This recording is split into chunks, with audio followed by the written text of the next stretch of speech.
pour donner le coup d'envoi officiel de ce deuxième salon Athéna. J'ai le plaisir d'avoir avec moi monsieur Herman Rifosta, qui est adjoint à la culture et qui représente monsieur le sénateur maire, monsieur Michel Fontaine. Sous vos applaudissements, mesdames, messieurs, s'il vous plaît.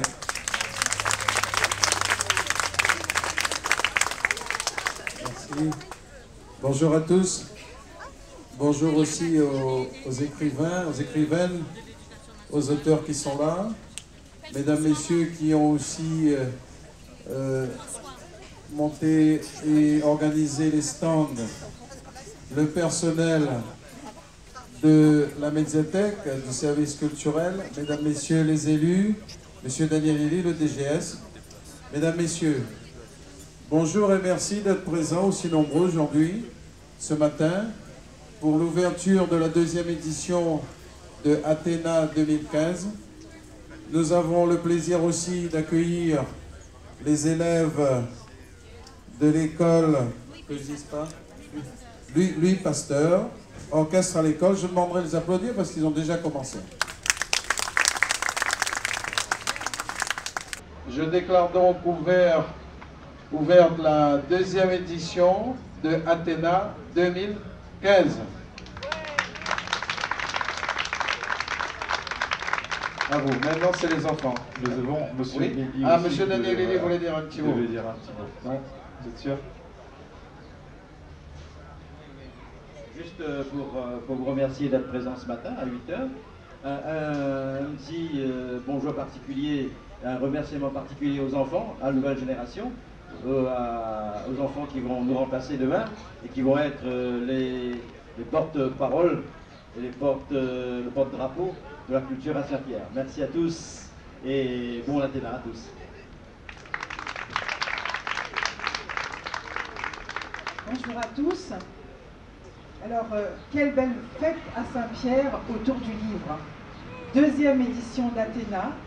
Et c'est tout naturellement que le conseil départemental, sous l'égide de notre présidente, Madame Nassima Dindar, est présente ici, à travers ma personne, sur cette opération, parce que nous sommes fiers d'être élus à Saint-Pierre et d'appartenir aussi à la famille du département en tant qu'élus, et de défendre l'intérêt de notre ville et surtout d'accompagner une telle belle opération.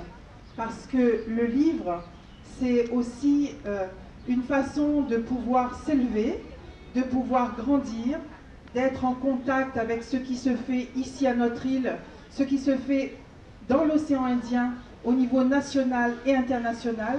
C'est un moyen pour nous de grandir et de grandir avec la connaissance.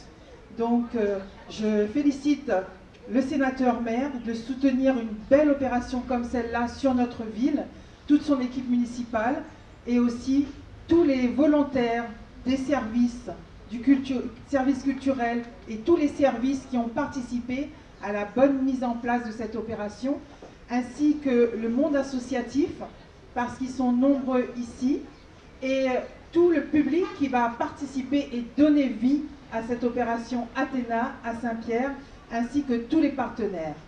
Le contexte est difficile, le contexte financier est difficile, mais on voit que lorsqu'on a la volonté et que nous donne toute la main, eh ben, il y a de belles choses qui peuvent se pérenniser ici à La Réunion, ici à Saint-Pierre. Merci beaucoup.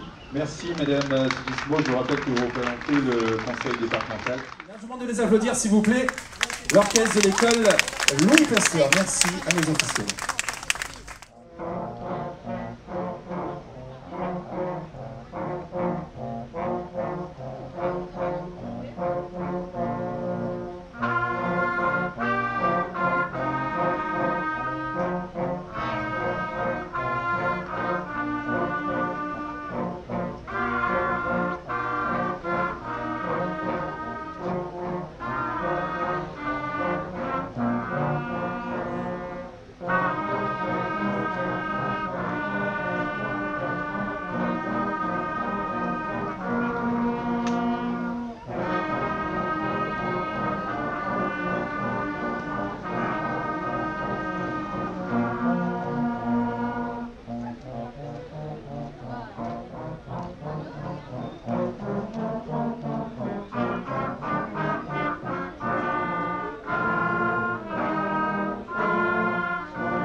Allez, merci, on les applaudit très fort. Le professeur s'appelle M. Rizak, le chef d'orchestre, M. Perrin-Philippe, qui est professeur au CRR. On les applaudit mieux que ça, s'il vous plaît, Saint-Pierre.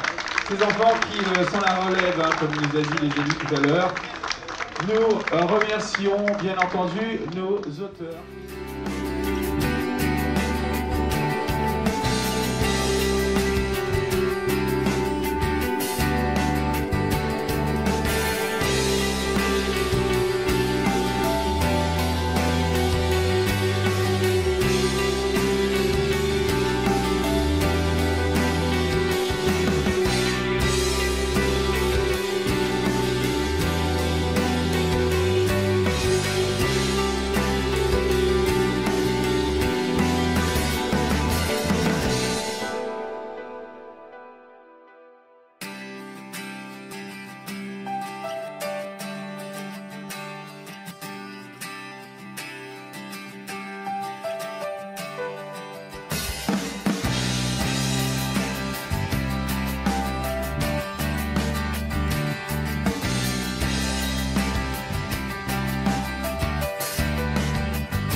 Je réfléchis actuellement à la notion de moratoire.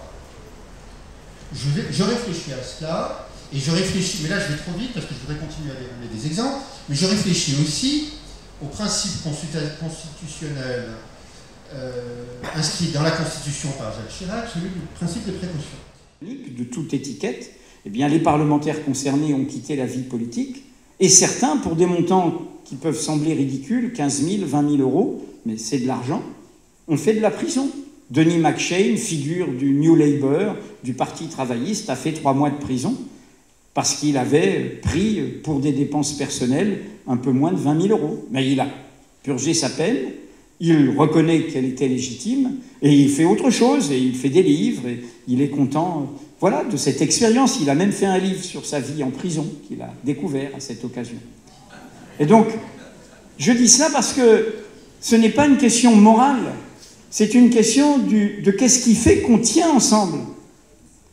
Et qu'est-ce qui fait qu'on ne donne pas ce sentiment que toute une partie du peuple se sent exclue, non représentée, non prise en considération, et du coup se tournera vers quoi ?